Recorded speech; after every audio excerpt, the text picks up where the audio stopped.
글로벌 이슈 플러스 들어왔습니다. 트럼프발 관세 전쟁 이제는 본격화가 됐습니다. 라고 표현을 했었는데 며칠 사이에 한 이틀 사이에 또 캐나다와 멕시코에 대한 관세를 또 한 달 유예하면서 하겠다는 건지 말겠다는 건지 잘 모르겠어요.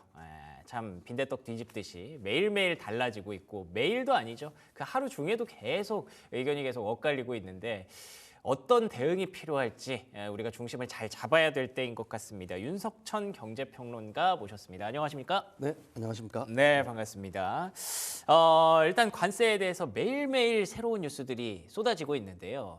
오늘은 대한민국에 포커스를 맞춰서 얘기를 좀 해보려고 합니다. 왜냐하면 이제 트럼프의 입에서 한국이라는 단어가 나오기 시작했거든요.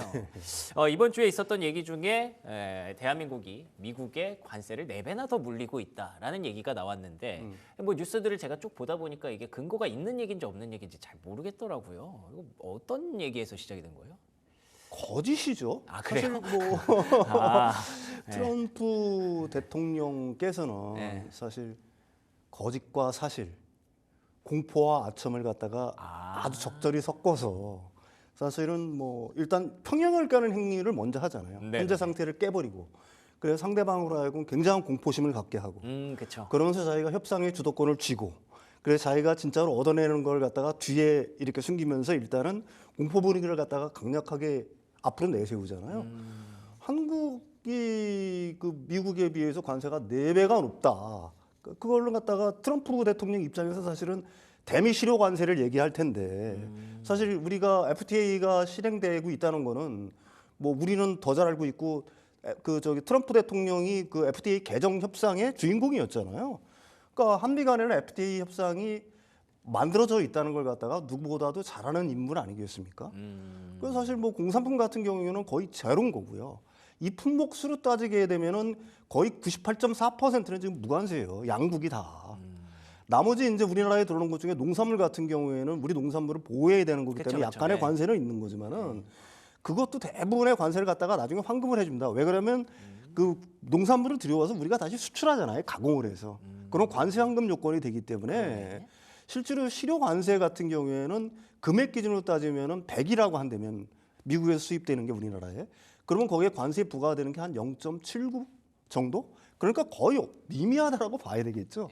이게 사실은 팩트인데 과연 트럼프 대통령이 그 팩트를 갖다가 모르고서 지금 그런 뭐 한국이 미국에 비해서 관세가 4배가 높다라고 얘기한 건지 글쎄요. 그렇다고 보기에는 사실은 좀 무리가 있고요. 그러네요. 일단은 한국이 니들은 우리보다 관세가 4배 정도 높으니까 니들은 우리한테 당연히 줄 게 많아. 이걸 갖다가 얘기하기 위해서 그런 어떤 거짓을 갖다가 앞에 내세우면서 공포 분위기를 갖다가 조성했다. 뭐 저는 이렇게 생각을 합니다. 그렇군요. 그러니까 트럼프식 협상 전략인 거죠. 항상 저기 완전 사지 직전까지 몰아놓고 거기서 너희가 쓸 수 있는 카드가 뭐가 있을까 곰곰이 생각해봐 라고 얘기를 하거나 생각하다가 안 나올 때는 야 너네 이거 나 우리한테 줄 수 있잖아 이런 식으로 얘기를 하는데 그러면은 우리한테 원하는 게 뭘까요? 그날 트럼프 대통령이 상원 연설에서 그거는 명백히 드러났다라고 봐요. 한국을 대상으로 약간 관련돼 있는 거는 아니면 직접적으로 관련된 건 2가지를 언급을 했잖아요. 2가지. 하나는 칩스법 폐지하겠다. 그렇죠. 그러니까 트럼프 대통령의 입장에서 놓고 본다라고 하게 되면 한국의 반도체 기업들이 미국에 들어와서 지금 반도체 공장을 짓고 있잖아요. 거기에서 미국은 보조금을 준단 말입니다. 그 보조금 자체가 굉장히 아깝다는 얘기예요. 그러니까 이걸 어떻게든지 안 주고 싶어 하든지 아니면 줄이고 싶어 하는 욕망을 갖다가 내비쳤다라고 얘기할 수가 있는 거고요. 그럴 수 있죠. 또 제가 생각하기엔 2번째 요인은 거기서 이제 뭐 알래스카 가스전에 한국의 참여를 거의 기정사실화했잖아요. 그러니까 그게 되게 재밌더라고요. 우리나라는 지금 컨트롤 타워도 딱히 없는데 한국이 되게 하고 싶어 한다라는 표현을 하다. 누가 하고 싶어 했는지 모르겠어요. 그러니까 뒤에 가서 뭐 자세히 살펴보겠지만은 사실 그게 이제 경제성 측면에서 굉장히 의문인 사항인 거거든요. 만약에 진짜로 그렇게 좋은 거라면 미국 기업들이 하지. 그러네요. 뭐 때문에 한국이라든지 일본이라든지 동맹들을 자꾸 딴 나라를 갖다가 끼어들게 하려고 하겠어요.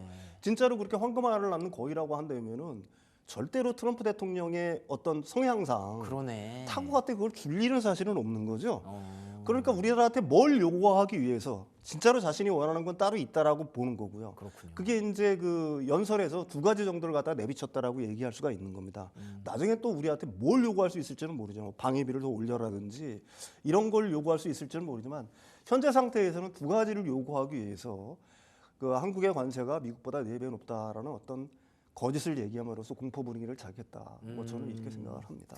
그러니까 지금 약간 우리나라 입장에서는 계속 눈을 피하고 있었던 거예요. 어떻게 보면은 이제 눈을 피하고 있다가 뭐 캐나다, 거기 있네, 뭐 멕시코, 거기 있었니? 이러다가 이제 트럼프 대통령이 나가기 직전에 이제 한국이 딱 걸린 거죠. 예, 원래 걸렸어야 되는 거고 잘 시간을 벌고 있었는데 이번에는 이제 눈을 피하지 못했던 그런 상황이 된 것 같고요. 그래서 직접적으로 두 가지를 언급을 하셨는데 이 두 가지에 대해서 우리가 좀 명확하게 좀 따져볼 필요가 있을 것 같습니다. 그래서 반도체법 폐지 얘기부터 하도록 할 텐데요. 최근에 이제 이게 오히려 관세 부과보다 더 충격이 클 수 있다라는 분석도 있다고 하더라고요. 이거 어떻게 해석해야 되나요? 글쎄요, 그게 뭐 어떤 식으로 어떤 분석에 의해서 그런 분석을 하시는 분들이 사실은 있는지 모르겠는데 사실 한국 반도체 기업들한테서는 엄청난 타격이라고 얘기할 수가 있는 거죠. 삼성이 미국에 지금 투자해서 공장 짓고 있는 게 53조 원 정도 되고요. SK 하이닉스가 한 5.6조 원 정도 될 거예요. 거기서 한 11%에서 13%를 갖다 보조금으로 받는 거니까 네.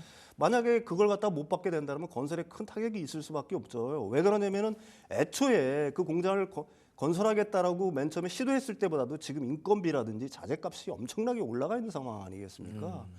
그러니까 만약에 보조금을 못 받게 되면은 건설에 차질이 있을 수밖에 없으니까 사실은 타격이 될 수밖에 없는 거죠. 네.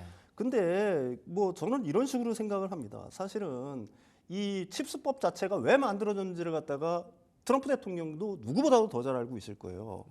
사실 미국 입장에서는 반도체의 어떤 공급망 자체가 이 동아시아에 쏠려 있잖아요. 무너졌죠, 한국, 미국 일본, 입장에서는. 대만. 네. 이 3국에 이렇게 딱 집중이 돼 있단 말입니다. 근데 그 나라들이 공교롭게 돼서 중국하고 무척 지리적으로 가까워요, 지정학적으로.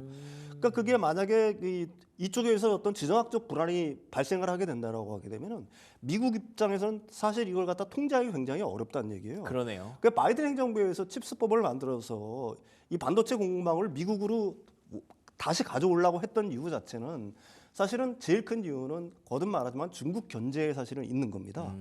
근데 이제 그 트럼프 대통령도 그걸 갖다가 알고는 있을 거예요. 그런데 이제 바이든 행정부에는 당근 정책을 쓴 거죠. 맞아요. 보조금을 써가지고 이렇게 들어오라고 했던 거예요. 네. 사실 근데 보조금을 주지 않으면은 한국이라든지 대만이라든지 이런 나라들이 사실 미국에 굳이 반도체 어떤 파운드리라든지 공장을 세워야 될 유인 자체는 사실 그렇게 높지는 않아요. 그럼 미국은 땅값도 비싸고. 네, 땅값도 비싸고 노동력도 인건비도 비싸고 비싸고, 노동력도 비싸고 굳이 그렇게 엄청난 투자를 해야 될 필요는 그쵸. 사실 없었던 거죠. 네. 그런데 어쨌든 가장 큰 이유는 시장은 일단 미국 시장이 제일 큰 거니까 그리 이제 진출해야 될 이유는 있었겠죠. 그렇죠. 근데 트럼프 대통령 같은 경우에는 반도체에 뭐 관세를 부과하면은 미국으로 우리가 보조금 주지 않더라도 이렇게 올 거다라고 얘기를 알아서 하는데 온다. 예. 근데 반도체에 그 관세를 부과하면은 사실은 피해는 누가 봅니까? 실질적인 피해는. 우리가 안 팔면 끝 아닌가요? 아니 안 살 수 없잖아요. 미국 입장에서는 그러니까요, 사실 예. 반도체라는 거는 그러니까요. 파운드리에서는 TSMC 이용하지 않을 수 없는 거고 메모리 반도체에서는 H뱅 같은 경우에는 SK 하이닉스나 삼성에서 안 살 수 없는 거 아니에요. 그러니까요. 마이크론이 뭐 어느 정도 대체할 수 있다고는 하지만은 그건 한계가 있는 거고. 그렇다고 그러면 미국 반도체 업계 지금 빅테크 업체들의 경쟁력은 어떻게 할 거냐는 얘기예요. 사실 트럼프 대통령도 그걸 누구보다도 더 잘 알고 있는 거죠.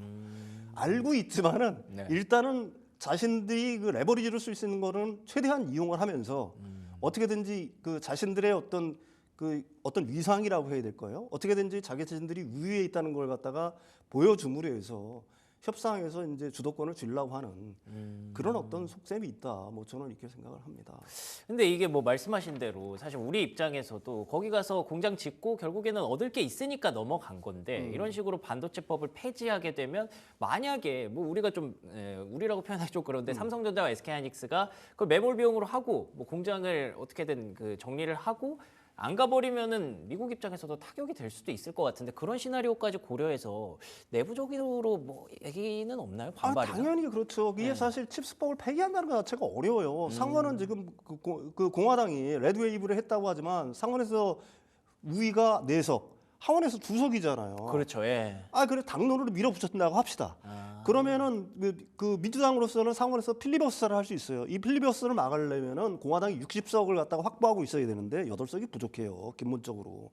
그래도 어떻게 해가지고 당론으로 해가지고 이걸 갖다가 결정해서 폐지를 했다라고 합시다. 폐지할 때까지는 공화당 의원들의 반대가 만만치 않을 거예요. 왜 그러냐면 반도체법 수혜주들이 텍사스, 인디아나, 오하이오 다 공화당 우세 지역이에요. 그러네요. 여기 엄청난 투자가 이루어지고 있고 일자리들이 만들어지고 있단 말입니다. 이 공화당 의원들이 여기에 찬성할 이유가 하나도 없는 거예요. 또 설사 폐지를 해가지고 보조금 안 줬다라고 합시다.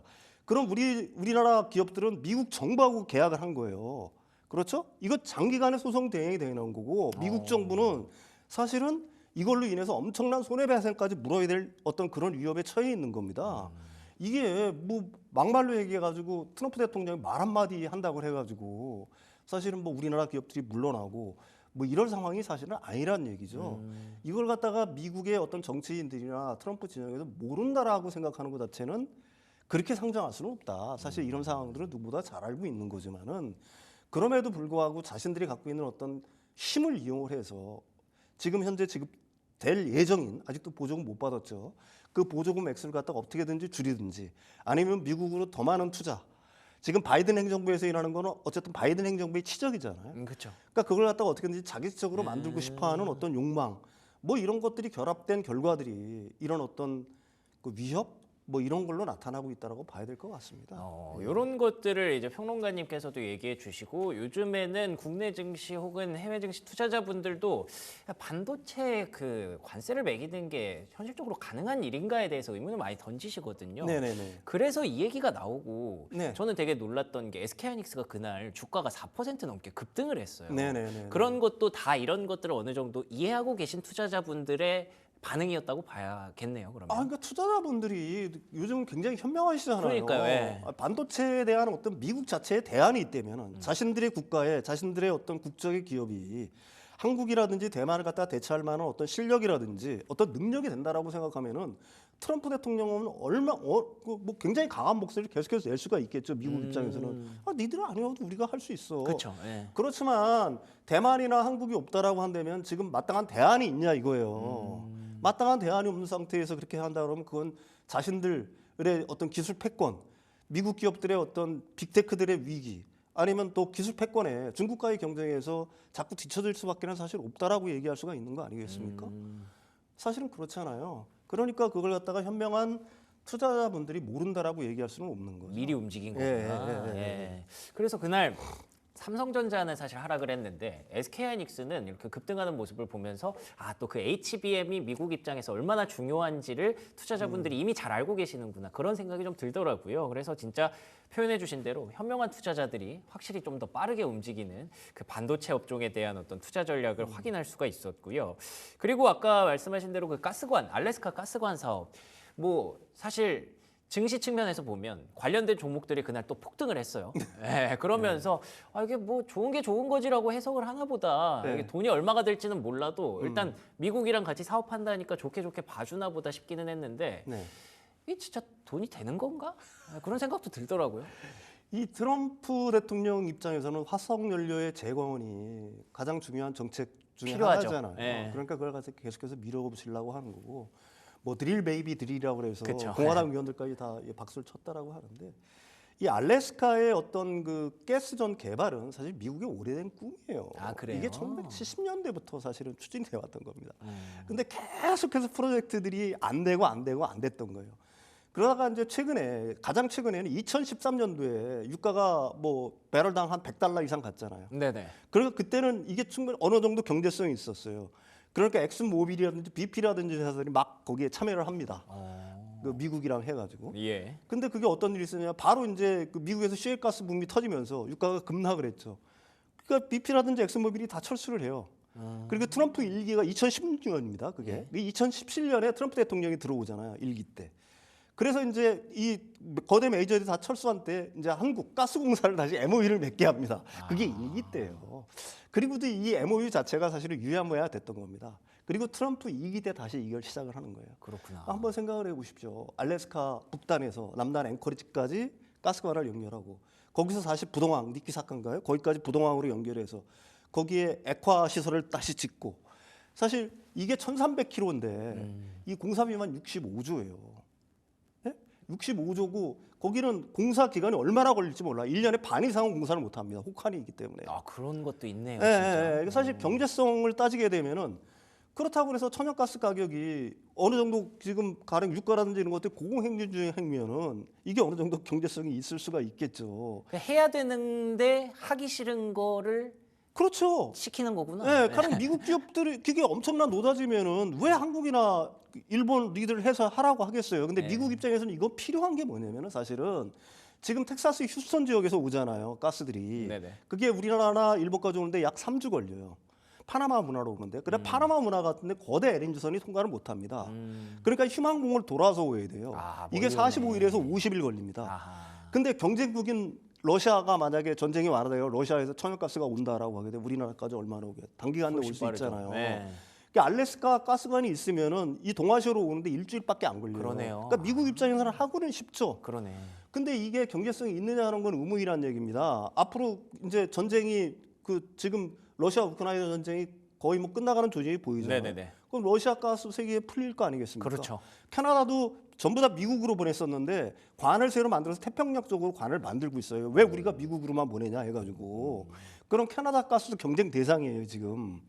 그러면 세계의 경쟁 대상이 많아지고 그다음에 앞으로 그 오일 같은 경우에는 수요가 점점점 둔화될 거 아니겠습니까? 재생에너지 붐 때문에. 예.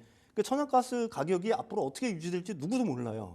그 이걸 갖다가 경쟁력이 만약에 있다라고 한다면은 아까도 말씀드렸듯이 엑슨모빌이라든지 BP 같은 유명한 메이저 회사들이 왜 여기서 철수를 했겠느냐 2016년에. 그러니까 어떻게 보게 되면은 누구도 참여 안 하고 미국 기업들이 참여를 꺼리는 걸 갖다가 가령 지금 동맹이라고 하는 한국하고 일본한테 떠넘기는 어떤 느낌도 우리로서는 강하게 받을 수밖에 없다.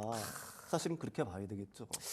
이 얘기를 하고 듣다 보면은 참 안타까운 부분들이 많이 발생하는데 계속 가장 안타까운 건 우리나라의 요 협상을 진행할 누군가가 있는가? 예, 그게 좀 애매한 그런 상황이기는 한데 이럴 때 우리나라가 가져야 될 스탠스 뭐가 있을까요? 일단은 평형을 깨는 행위, 그 공포감을 자극한다는 거 우리가 먼저 인식할 필요가 있어요. 지금 뭐 캐나다, 멕시코에 관세 부과할 때만 해도 굉장히 일부 언론에서는 이거 큰일 났다라고 계속 얘기를 하는데 대부분의 현명한 사람들 저도 그렇지만 그게 며칠 못 갈 거라는 걸 갖다 대부분 알고 있잖아요. 사실 굉장한 어떤 평형을 까는 행위 자체는 상대 국가대도 손해지만 미국 국가대도 엄청난 손해입니다. 그리고 트럼프 대통령이라는 분이 기본적으로 대중 정치인이에요. 국민들의 어떤 지지에 의해서 움직이는 성향이 굉장히 강하다. 거기에는 미국의 시장의 어떤 그런 것도 포함이 되는 거거든요. 그러네요.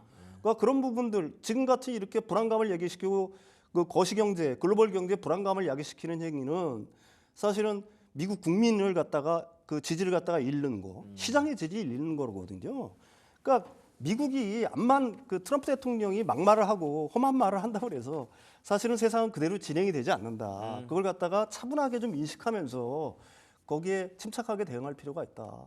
뭐 저는 그렇게 생각을 합니다. 알겠습니다. 참 소란스럽죠. 예, 변동성도 크고요. 그리고 시장이 날뛰니까 우리가 더 불안해지는데 오히려 이럴 때 평론가님의 말씀처럼 좀 중심을 잡고 좀 더 기다려야 되는 시간이 필요한 그런 상황인 것 같습니다. 지금까지 윤석천 경제평론가와 얘기 나눠봤습니다. 오늘 좋은 말씀 고맙습니다.